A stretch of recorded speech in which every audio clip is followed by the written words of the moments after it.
Welcome to Radiant Mom Rising. Get ready to be inspired, empowered, and uplifted. I'm your host, Mary Dibble, and in each episode, we dive into amazing stories, insights, and conversations that help moms like you chase your dreams and embrace your worth. Let's rise and shine together.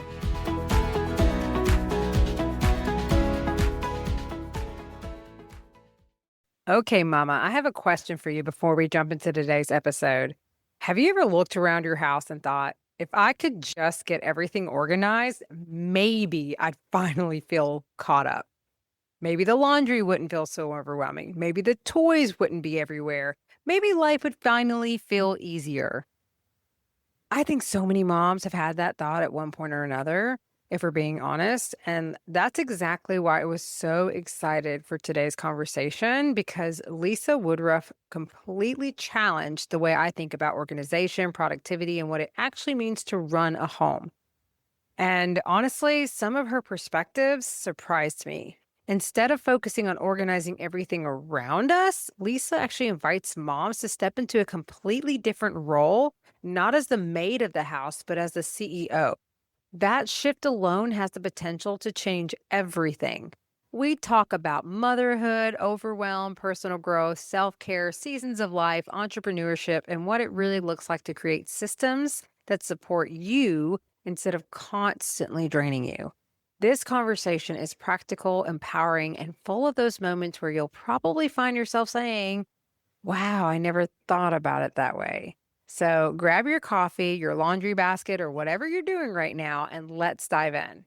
Hey, mamas, welcome back. I'm so excited. Today I'm with Lisa. Lisa, thanks so much for joining us on the show. I hope you're doing well so far this week. Mary, thank you so much for having me. Yeah, living the dream. It's Maycember and I'm feeling it. Right? Oh, I love it. I love it. So I think this conversation is so going to be so juicy. It's so needed for us moms. So let's get started. If you will, introduce yourself to the audience and tell them a little bit about what you do. Yeah, so I'm old. So I'm also a grandma. So we'll just start with that. And I say that because, the older you get, I don't know why people are afraid of age. It's just more lived experience. And I'm a really observational person.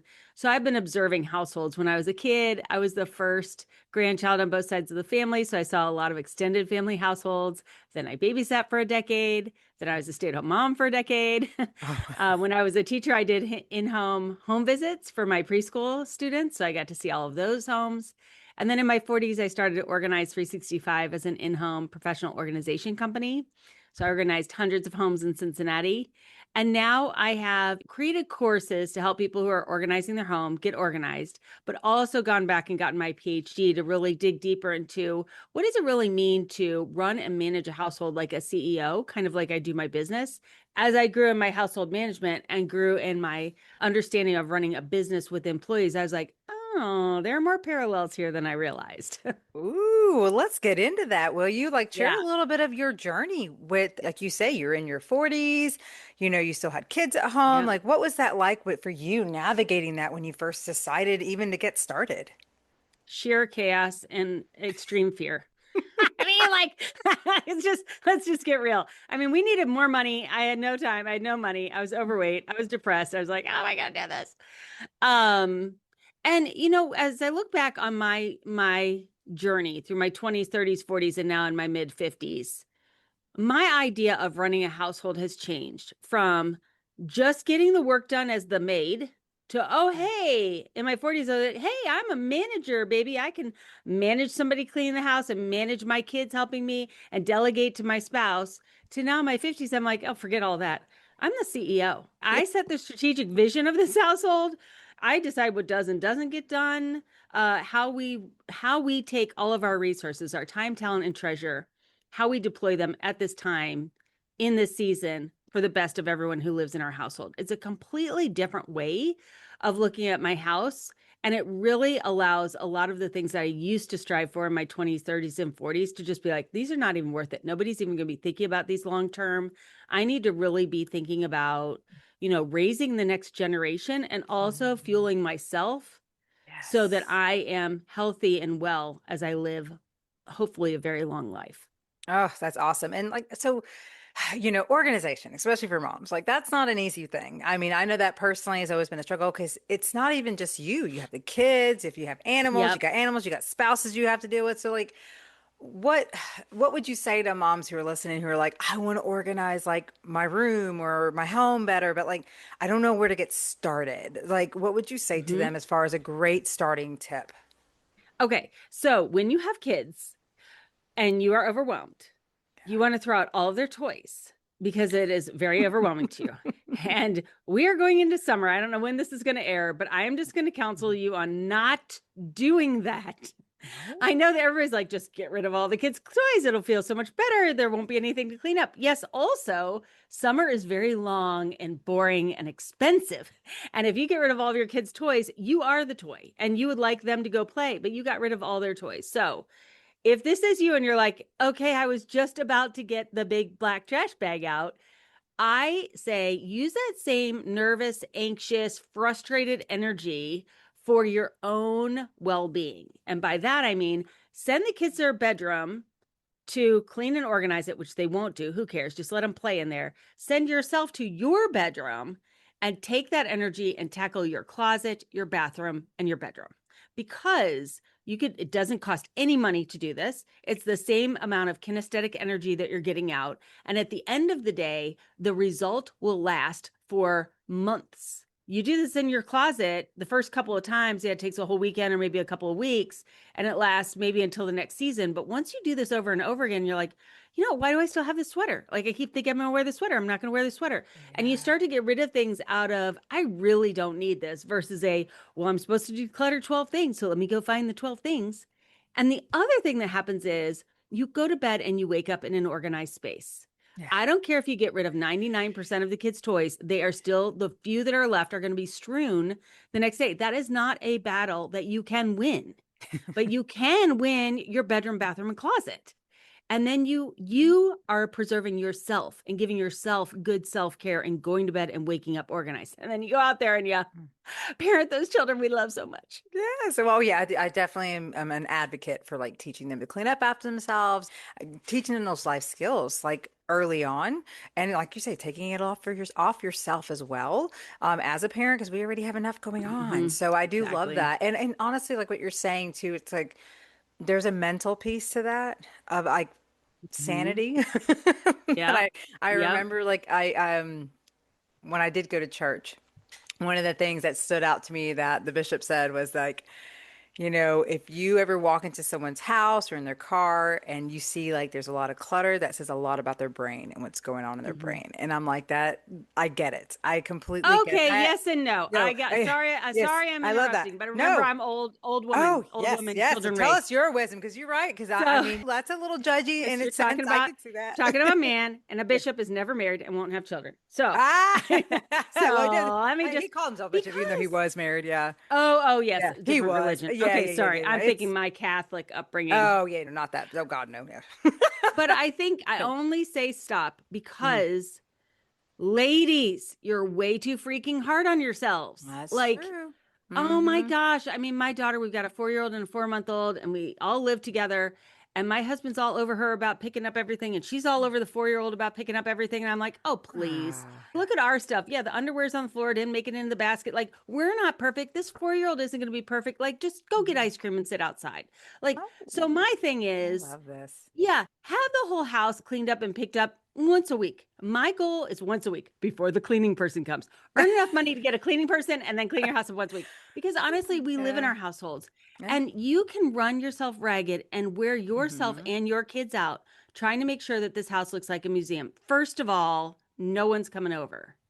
I Second of love all, if that. they are coming over, they could care less if their toys out. They want to talk to you so that your kids can play with their kids. Like, who Hmm. are you trying to be perfect for? Why are you wasting all of this energy? Knock it Hmm. off. I Get the love paper that. plates. Stop doing the dishes. Like, I worry so much, and I spent because this was me. I went spent so much time Yeah. trying to be the perfect mom in my 20s and 30s when I could have just been outside reading a book while they were playing with sticks. Like, don't worry so much about the perfect. Don't worry so much about the everything's gonna be done. Yes, And you're annoyed. Focus more on organizing yourself. Yeah, I Focus love more on that. organizing That's so yourself. true. And it's so funny. Like I'm literally living that right now, and I love it Mhm. because I have a 4-year-old who's about to be, oh, he's going to be 5 in June, and then I have a daughter who's about to be 7 in August, and I do have an 18-year-old son who's graduating high school. So it's like, what's cool about that is like I was kind of more of what you were saying with my firstborn, because I grew up with Yes. that. My mom was a clean freak. Like it was like, but that's not her fault. It was generational conditioning that we didn't know about. We weren't aware of that. But that's what she was forced to do growing up, is clean. So it was instilled in her. And then with me and my sister, she put that on us as well. And that was really hard because like I remember like just feeling like no matter how much I cleaned, it was never good enough. So I got to the point where I just got messy. I was like Yeah. the messiest teenager. I just shoved everything under my bed. I barely put my clothes away. And then with my son, I saw signs of me being like my mom, of like being like a perfectionist about like him cleaning the bathroom and him missing this. And so I was able to catch myself through this work that I've done and shift all of that language and how I perceived it. And now, like, I'm gonna tell you right now, realistically, I would lose my freaking mind if I did not live the way I'm living right now. If I sat here and felt like this place had to be clean all the time, because it doesn't matter Yeah. how much I clean. 5 minutes later, it looks like a tornado's done come right back in here, and it's like, did I even touch anything? Right? And I'm not living like that. To Right? me, I'm like, okay, the dishes will get done when the dishes get done. And they are actually, and it's like I utilize the help with my kids, but I have 3 dogs too. Like there's all, like you say, no one's coming over. And even if they Right. do, like there's certain ways you can kind of touch things up and make it look decent. But I've gotten to the point where I feel peace with that, because I'm like, it's Yes. not that I never clean. It's just that I don't, like you say, like stretch myself to the core trying to keep and maintain everything to be clean. I mean, like my son right now is obsessed with those magnetic blocks, and they're everywhere, but Yes. I love it though. His creativity, the way he builds, that's what I focus on.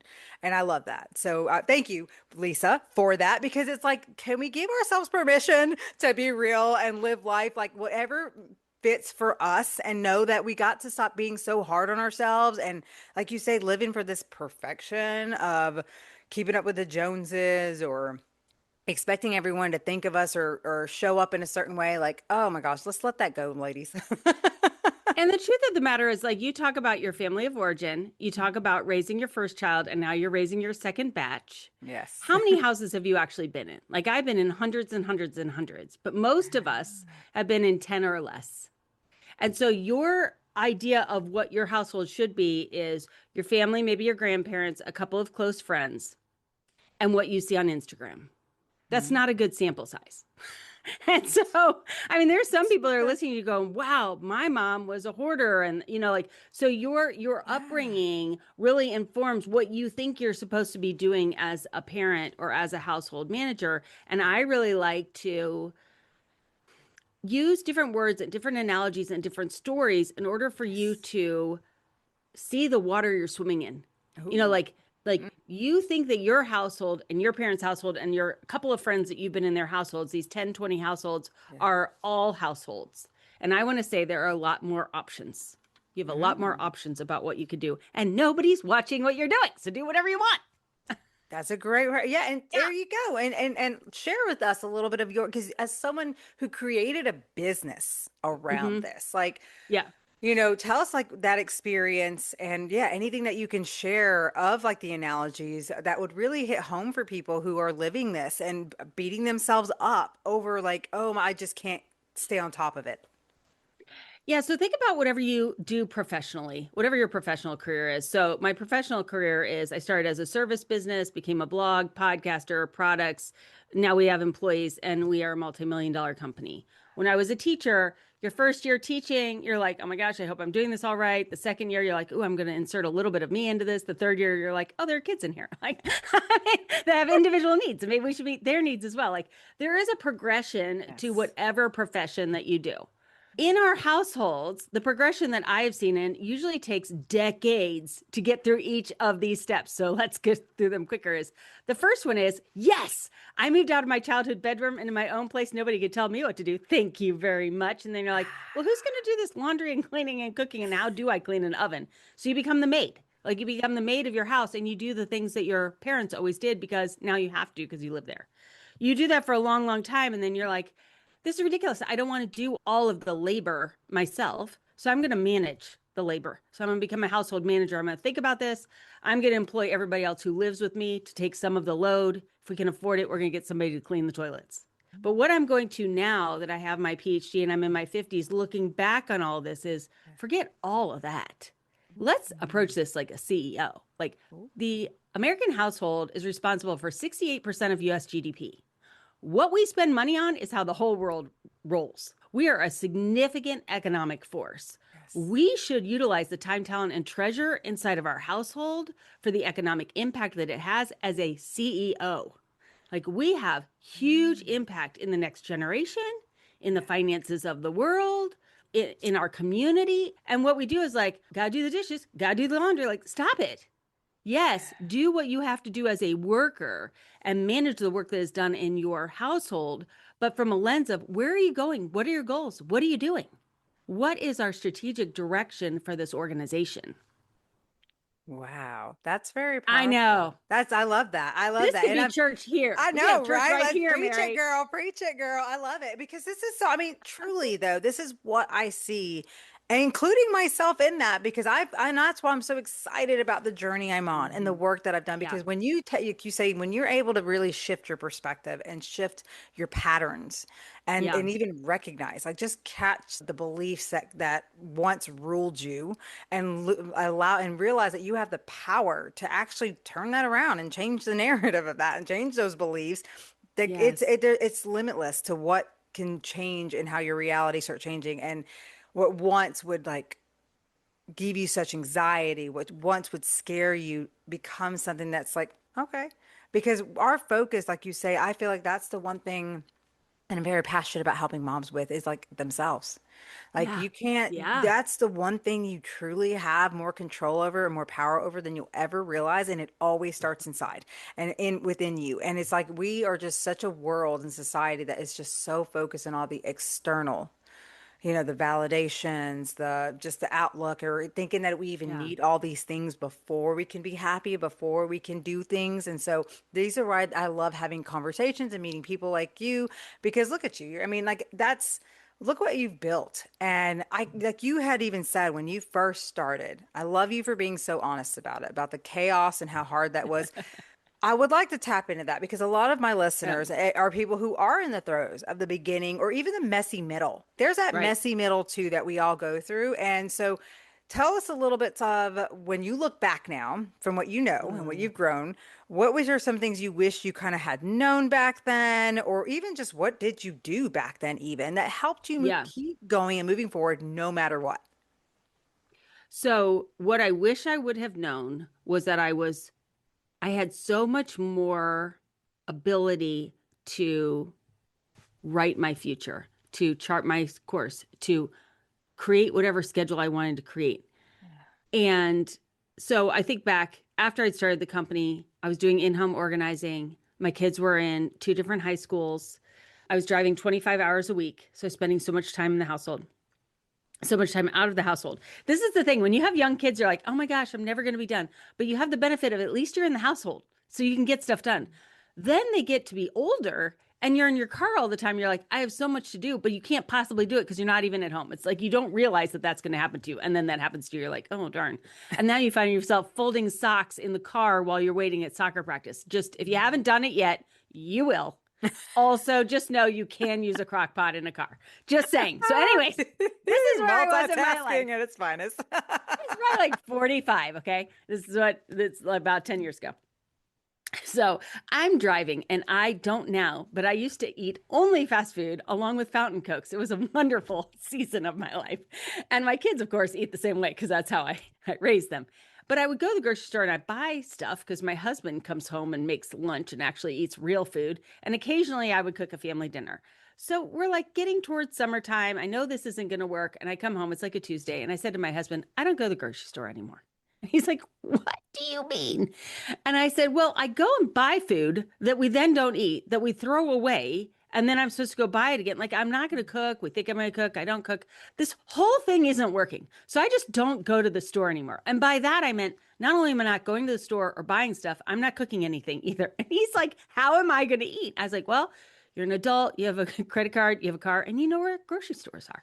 So from that day forward, like 9 years, I don't go to grocery stores. Now I do order my groceries and they're delivered, and I have like my own diet that's separate, and we have all adult kids now. But that was a transition from, I was obviously probably in perimenopause.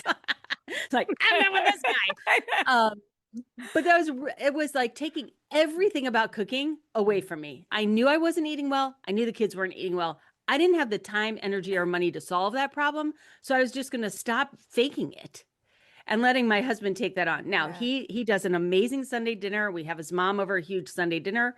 Our adult children all eat better than I fed them growing up, thank goodness. I And know. I eat a completely different diet because I'm post menopause and I need different food. So let's Yeah. go to that real quick, Mary.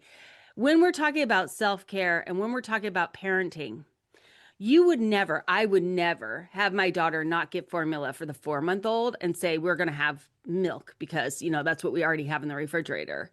Our grandson has an egg and sesame allergy. We wouldn't be like, well, he's just got to have the mayonnaise because that's how we made the casserole. You're just going to have to go to the ER next. Like we wouldn't do that, Yeah, right? of course. But then for us as women, our nutritional needs change so much when you're pregnant, when you're breastfeeding, when you're Yeah. post premenopausal, menopausal, that time of the month. I'm telling you, the foods I can eat at different times of the month would trigger and not trigger migraines before I went into menopause. And yet, we Mhm. think like, okay, we're going to make this meal and everyone is going to eat the same exact meal. And like, yeah, if your Mhm. kids can eat the same foods, great. But you, as the mom, probably don't have the same nutritional needs as a 4 year old. Mhm. So, why don't we cook a different vegetable for us, make an extra protein portion, make a smoothie that we're going to have that has all the things that we wanted while we feed our kids something that's going to be higher carb and higher, whatever for Mhm. their snack. So as you're thinking about everything under your direction as the CEO and you're providing so well for your family, also include your unique needs on that list, just like you would Mhm. each of your children's or your spouse's unique needs. Yeah, I mean, I know for me, especially if you're listening and you're a mama who, like me, has picky eaters, that's another thing too. Right. Like, who doesn't have that to a point? Like, I have a daughter who pretty much will eat anything. She's actually like blows my mind a little bit sometimes because she eats better than I do because I'm not a vegetable eater. But it's like, then I have a son who will not even touch it, won't even look at it, not even Yep. fruit, but yet he'll eat the pouches. Like, so it's Yeah. like you have to also navigate that and learn and be okay with it too. Like, I used to. I don't feel guilty. Like I'm just what I do is Right. I just show up and do what needs to be done. As long as he's eating and as long as the doctors say that he's, the height, the weight, everything seems good, he's healthy, like that's what matters to me Yeah. at the end of the day. And we all eat differently. So, of course, our 18-year-olds, Good. he's now at that point. Exactly. We all, Yay. well, now I'm very blessed. I have a husband who does all the grocery shopping and all the cooking because I do not do that. So I am, but honestly, because if it was me, like if I was in charge of grocery shopping, I'd be like you. Yeah. You deliver that to my door or I come pick it up. One of the two. I'm not going to go inside and do all that shopping and picking out or whatever. So, but he enjoys it. But I'm telling you, he was born to be a chef.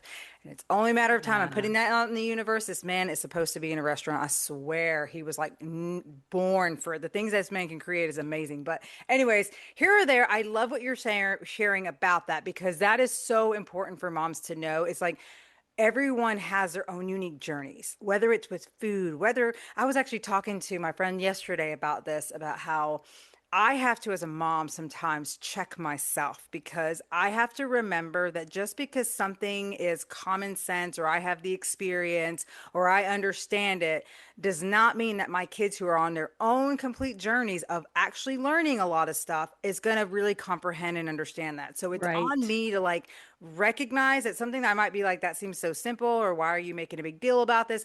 It's everything to them. It's completely a different perspective and experience for them. And having that awareness has helped me be a better parent because instead of me projecting how I expect them to see it, how I see Yeah. it, I'm understanding and hearing and listening to them so I can even understand, like, well, how do you see it? How it does this feel? And so even when I have to somewhat discipline in certain areas, it's not making them feel like, oh, you're a terrible kid. It's more of like just understanding consequences. Like, and you Yep. have that. I told my daughter that yesterday, my 6-year-old daughter, I was so proud to be like, you have the power, honey. I said, you're going to be frustrated, Hmm. angry, mad, mean, whatever. You're going to, I said, but you have the power to choose how you respond to that. I said, you Yeah. could be ugly and bad and blow up about it. And then this way you have these bad consequences, or you can learn to kind of like let yourself process it, but also accept it. That sometimes I don't get my way and that's okay. It's not the end of the world. I'm good. We'll figure it out. Let's go with the flow. And I said, I guarantee you, not only will you have better experience and consequences, but you might even be at a point where it's like you respond so good that I'm like, you know what? Maybe we can make this happen because you were so good. I said, you just never know. But I just want her to be mindful of that as she kind of navigates her own stuff that, like, comes up. But I just feel like this is so cool to, like, for me, I'm about to be 39. So it's like having this awareness now. It's another reason why I want to have these conversations and bring in this wisdom because I'm the kind of person like, I want to hear it. I want to learn it. I don't want to wait. I don't want to be that person again. Because I've been Yes. like that. I've been that stubborn person. It's like people had tried to give, share their wisdom with me. And again, it's up to us how we receive that 100%. You get to decide what works for you, what doesn't, what you want to take. But I just enjoy at least knowing it's available. And I get to decide, hey, does that feel right for me right now? And I want to try it out. Or, Hmm. maybe I do try it out and realize, not for me. But that's what's beautiful about allowing yourselves to be open to at least know it's the resources and people's experiences and what worked for them didn't work for them because you just never know. Yeah, and I think that, the magic of that 40th birthday, it is magical. You may think like, oh, it's going to be horrible, but it is magical in the best way possible because, Mhm. I found in my 30s, everything that I heard, I then had to think through, evaluate, try, and then realize I didn't want to. In my 40s, I would hear it and I'd immediately go, no, that's not for me. But Right? not out of like, Mhm. it was different. Like in my 30s, I had to prove to myself it wasn't going to solve my problem before I felt I had the permission to say that wasn't the path, my path. Yeah. In the 40s, like your intuition and your gut is just a little bit wiser Mhm. and immediately knows like that is definitely not going to work for you, Lisa. Mhm. But it does work for her.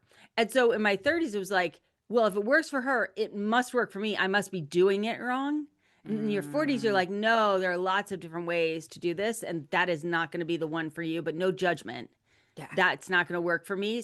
But in your 30s, you're like, well, you're judging yourself it doesn't work for you, or you're like, well, it didn't work for me, so I don't think it really worked for you. You said it worked for you. Like Mm. a lot of Yep. judgment in your 30s that you Yeah. give up when you're in your 40s. You're like, I don't have time for this. I don't have time to judge you or me. You So know, let's. it's so funny. I met someone else who said this. He's like, my 40s were like the best years because like Oh, she yes. felt same thing, more grounded, more secure in who Yes. she was and not like caring about anything else and just getting to show up authentically to that. And that's what I strive to Hmm. do now. Like I'm and but you're right. The 30s has been my series of really reflecting, learning a lot about myself. For the first time, really even Hmm. allowing myself to have a voice. I, Yeah. for so long, always was a people pleaser and just try to be what I thought everyone wanted me to be. And it has been amazing. So I Yes. have this Right. business and to show up in this pot and Yes. everything and all my interactions, like I get to be me and it's nice. And Hmm. I'm learning so much about what I do want and I don't. Actually more focused on what I want. I want to put that out there in the universe, what I want. And so I really am excited to be on this journey. And I also, with everything we're talking about, because I was reading about you and I want to make sure we get into this, but you Okay. recently have a book that you Yeah. wrote, and I know that's Yeah. going to be coming out later. Actually, by the time this episode airs, it's going to be probably like close to the release, like probably before. Okay. Yes, let's talk about that and tell me.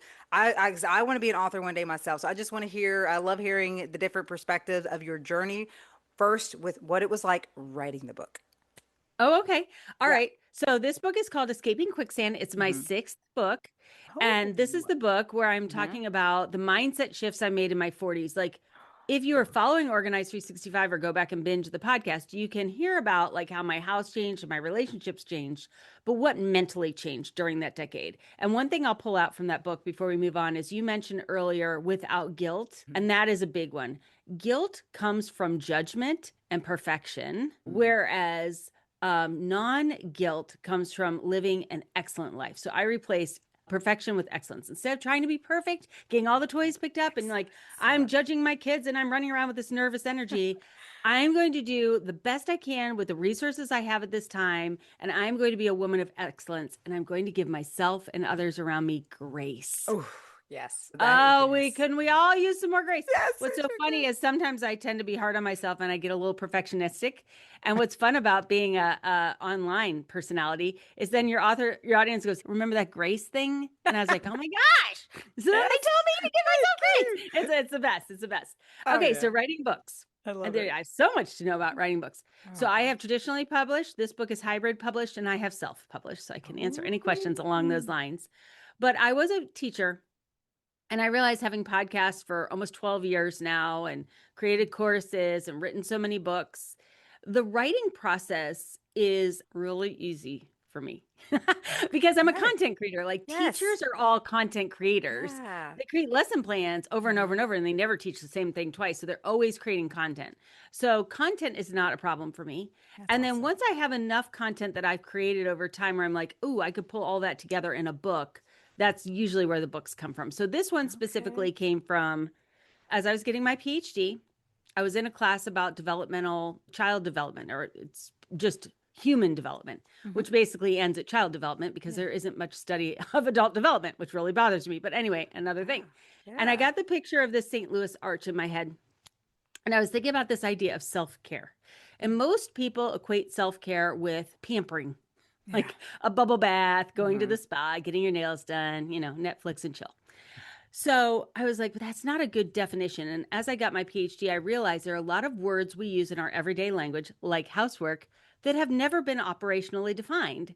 And operationally defined means defined to a level with which you can do two different research studies and compare the results. Housework has never been operationally defined, people. There are thousands of studies out there, but there is no universal definition of housework. I, of course, researched and made one. I'm waiting for it to be published. But it is cleaning, laundry, and everything related to food. And men and women do not differ in their definition of housework. Mind blown. Okay, Wow. so I'm thinking about self-care and I'm thinking about this St. Yeah. Louis Arch and what I understand about childcare and elder care because I've cared for my dad and we've cared for other Yeah. people and Uh-huh. obviously cared for my children. And when you are caring for a person, obviously you clothe them, you bathe them, you provide them shelter, you feed them. But there's so much more than that. Like you would still be held in contempt for neglect if that's all you provided for a child or an elder. Like you must provide for their social and spiritual and relational needs, right? Like Hmm. that is true self-care. Well, if that's self-care for a child and an elder, then what is just self-care? So in my definition, so I'm operationally defining it for us, self-care is from 18 to 88, providing all of those things for yourself. So that's why I say your nutrition, your bedroom, bathroom, and closet organization, your educational growth beyond the age of 18, your spiritual development, your relational development, all of those things you do for yourself that your parent or you would do for your parent is you taking care of yourself so Hmm. that so you take care of yourself so that you can care for others. So Okay. that is self care. So once I got to the idea of like, this is a concept that needs to be shared and I want to talk about, how did I do that? How did I tell my husband I was getting a PhD, even though it's not going to change our income and I'm actually paying for the PhD? He's like, why are you doing that? I said, because I want to. He's like, you're crazy. I go, I know. And I'm doing it. And so as women, we raise our kids. Like you guys aren't there yet, but you raise your kids and then you have goals and aspirations for yourself, but your family is so used to you putting those to the side to care for children, which you Yeah. must do, that eventually you have to say, no, no, no, it's my time now. And they're like, so you want to just take a bubble bath? No, I want to get a PhD. They're like, what? Yeah. I want to run a marathon. I want to start a company. I want to start a foundation. I want to travel. I want, fill in the blank. Mhm. And then we have to justify why it's Mhm. okay to use our time, talent, and treasure for our self care. I'm like, Yeah. because I'm a human Thank and I'm you. allowed to have needs that are beyond being Yes. fed and housed. So that's where that book came from, was that desire of I need more words to bring you up to speed of why we don't have self-care, how it's not even defined, and then what does that look like for a middle-aged woman and on. Once you get to 50, that's only halfway. And they're Yeah. saying now if you live 5 years, you'll be able to be AI and all these modern advancements are going to make it so we could basically live forever. I don't know if I Oh. want to live forever, Yeah. but I mean, I would like I've always wanted to get to 100. Well, that's still, 46 Yeah. years from now. Yeah. Oh, That's a lot of wow. living. Yes. And honestly, I think sometimes people like that's one of the things I'm trying to myself, like with this mindful work and self-care and all the things I'm doing, I'm trying to think like that saying what you do now affects your later is so powerful and as a reminder that the choices I make, the decisions I make for Yeah. me and my body is going to impact who I become and how my body and I don't want to Yeah. be that person who's like having to be on a walker and struggling. And I Right. think about things like that. But I also know I have to take accountability and responsibility because at the end of the day, if I'm not choosing to exercise and that's on me, like 100% on Yep. me. And I'm like, I have to be real and really, like you say, I think that's a very important thing for all of us to do is think about what we want and what we want our lives to look like and think Yes. about what do we do today to help us move towards that and also like understand that yeah there's going to be things that you don't really want to do at times but knowing how it can impact you or get you closer to what you really do want that sometimes is motivation enough too to kind of like allow yourself to work through that resistance because a lot of that resistance that we go through too is our subconscious mind just trying to protect us, keep us safe, keep us in what's familiar, rather than allowing us Yes. to expand ourselves and become, like you say, a CEO version of ourselves who handles and manages and shows up in the way that we're like, I know that's who I'm becoming. And I may Yes. not look, my reality may not have caught up yet to that, but if I don't start being her now, it never will. And I'm going to keep having the same old struggles and like you say, and holding myself back and allowing like putting our stuff on the sidelines like we do as moms. I feel like I don't care even if you have young children, like get started. I always Yes. encourage that. I started with my newborn toddler in the house, working from home full time, and it's been up and down for sure. I mean, there's a lot of Hmm. things that you have to navigate, but I'm so grateful for it because I wouldn't be who I am today without Hmm. allowing myself to go through that chaotic moments, but also choosing, hey, I'll just make it work with my life. Like, no one says you have to Hmm. go and start working 80, 90 hours a week, in order to be successful. I think that's where a lot of Yeah. the things that I saw in the beginning bothered me is people who made me feel guilty because I wasn't putting in all this time and blah, blah, blah because of my situation. And I'm like, you know what? No, that's not how I want to be successful. I'm not going to do it in sacrifice of my family. The whole reason I'm doing this is for my family. So that was a big movement for Yes. me in the beginning of being like, you know what? I'm going to create a business around my life and how I want it to look like and trust that it's all going to unfold and I'm going to attract what's meant for me and allow myself to be molded and prepared in the meantime. So, At a yeah. 1000%. Yes. Good, Yes. good. And I hope that like in your journey, like I mean, because I know you said I think I said Shaw that you were in your kids were like in middle school. So you Hmm. had like the sports and the stuff going No, on.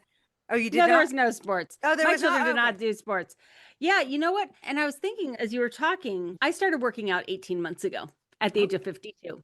Yeah, so I went a whole Girl, 52 years without girl. any working out whatsoever. Yeah, good job. Partly, it's not really how I was raised. Mhm. Same And here. I didn't see a lot of women my age doing it. But after sitting for 3 years getting a PhD, you're going to gain some weight and lose some muscle, just saying. And menopause. So I was like looking at the elders in our extended family and going, whoa, we've had a couple of falls and how that really sets women back. And in my PhD work, just coming across literature after literature that shows that we do not stop moving because we get old. We get old because we stop moving. Ooh, I love that. And also, women outlive men by a long shot, but they live in worse health. So, a lot of women's older years are spent in worse health. Yeah. And well, partly because we don't do research on women, but that's a whole nother discussion. Oof. And so, being 54, wanting to live to 100, okay. Do you want to live healthy or do you just want to live? Right. Yes. And, It's about and really living. just getting to working out because I'm now at a gym, I am at the gym 16 hours a week. I'm only working out 3 times, but you've got Yeah, to it's drive quick. there. You've got to change. You got to Hmm. bring the grandchild. Then I go up there one time, it's just swimming for him. That's 4 hours. And so it's like 4 hours every time I go up there. I would have never had this kind of time any other time in my life to do it. Hmm. But because I found 25 hours a week for the PhD and that's ending, I didn't just let that time go away. I grabbed it now for my next goal, which is Yeah. strength training. And Yeah. so I think that Awesome. women today like you who have a much more well-rounded idea of what wellness is, work and kids and nutrition and working out. Like, I don't know how you guys do it because I could have never done it. And when my kids were little, I was a stay-at-home mom for a decade because Yeah. I never could figure out the work and stay-at-home thing. Like, I made some Yeah. side hustle money, but I couldn't figure out the 40-hour week. Like, I could never make it work in my brain. And so you Hmm. need to give yourself some grace. Like working, parenting, working out, nutrition, being good with your money. Yes, these are all things that household managers, Yeah. CEOs do, but CEOs don't do everything at the same time. They have Mm-mm. strategic initiatives. They Yep. have seasons where they focus on marketing or sales or shoring up operations, or this is the season where we're really going to get really good at customer delivery and customer service. And so you can't be doing everything all the time. And I just want to, I love that. especially for those of us that listen to podcasts and make longer to-do lists of who we want to be, Yeah. yeah, you can do that and save those, but you can Mhm. only really act on 1 to 3 in a season. And so Yeah. give yourself the grace of the season. May not be a gym season. You got a little baby, go for a Hmm. walk, use the baby as the barbell, Oh as you're playing yeah. airplane. I do that with I my do that. grandkids. Like there are ways to get that movement in, but the movement may not be the priority right now. Exactly. And I love that because that's something I really, strive to share with moms of like, because that's something that I see. We want to do it all. And it's like, I think that's why things don't stick for a lot of people is Yep. because Yep. they want to take these big leaps and these big jumps when you're not practiced. You're not Yes. practiced for it yet. And that's why I love Yes. the baby steps, especially when you're just Mhm. getting started on any goals, on anything you're wanting to Yep. change in your life. It takes small steps, but it leads to bigger results that eventually, because you've Hmm. practiced with the smaller stuff for so long, now you're prepared that, okay, here comes a big opportunity. I'm so ready to make that jump now. And then that's when things Yes. really turn around for you. But like I said, without allowing yourself that, like you said, the grace and the awareness that, yeah, I mean, it depends on your season. Like I want moms to Yeah. honor where they are and stop feeling like, oh, I'm behind or oh, maybe you can wait or whatever it is. It's like just find a way. And I have evidence. There's so many of us are evidence of doing things in a different way, but it still Yep. works. You just have to find your own path. Yeah, and this is why adult female development, like even though Yeah. I want it done in psychology, is going to be Yeah. very hard to do because whenever they start to try, easier for men, and it's been done for men, but harder for women because, okay, so parenting, no parenting, work, no work, full time, no full time, other caregiving responsibilities are not like the tree is so varied. This like, well, your 20s may be different than my 20s, may be different than Yeah. your 30s, and we don't even go through all those same steps. So trust your intuition. Where you are is where Mhm. you're supposed to be. Yes. You know, dive deep into that, enjoy it. I never was able to get pregnant. So when we adopted our children, I had that decade where I was a stay-at-home mom. I was Hmm. like, I don't know how long I'll be able to be home. I have these two wonderful children that we have adopted. I love And that. yes, I did organize the Legos by color one summer because I lost my mind. And as soon as I was done, it took me 6 weeks. As Mhm. soon as I was done, my son took them all and dumped them into the middle of the room. And I was like, what did you just do? And he said, it's more fun that way. And I Oh. was like, what am I doing with my life that I want to spend my entire summer? My entire summer. I mean, I spent hours every day because I love jigsaw puzzles, sorting his Legos by color. I was like, maybe it's time for mommy to get a goal. Maybe it's time for mommy to have something beyond sorting the Legos because clearly that's not even how the Lego player wants the Legos. Maybe Hmm. I can take some of that time for me. That's the first time when I realized maybe I have some extra time that I could use on something different. But where you are and what you're doing right now is where you're supposed to be. And yes, it's so helpful to listen to other podcasts and watch other people Yes. on social media because we want to feel connected. But don't let that feeling connected question why you're doing what you're doing right now Hmm. because you made that decision strategically or you were maybe accidentally in the season, but enjoy the season that you're in. Yeah, I love that. I love that. And I have to know too, like what would you say, like what download or what happened in your life when you were in your Mm. 40s that even made the organized 365 come to life? Like what was that moment for you where you were like, this is what I'm doing? You know how you know that you're supposed to do something, but you keep resisting doing the thing? Can we God. just start there? Yeah, uh-huh. So, I have a really unusual, privileged childhood. So, I am a fourth generation female college graduate. Not many people can say that. But the interesting thing when I really started thinking about it was all of those women started their own businesses. My great grandmother divorced my grandfather, who was a dentist. She owned a restaurant that she lived above and a flower shop at the same time. Oh I my mean, like gosh. that wasn't That's so, normal in the 40s and yeah. 50s. So she did that. My grandmother, her husband was a accountant. And so they started a student loan program. I don't even know how they did this before there were student loans. I don't even know how they did this, but somehow they were like the middleman between banks and stuff and students getting loans in order to fund college. And then they also did this mail in. This is in the 70s, the 60s and 70s, this mail in thing where if you were in home economics and you had to make a pattern, they would have the fabric and the thread and the buttons you needed, and they would mail you exactly what you needed in order to make that thing. And so all of this stuff was in the basement. So there was this store in the basement.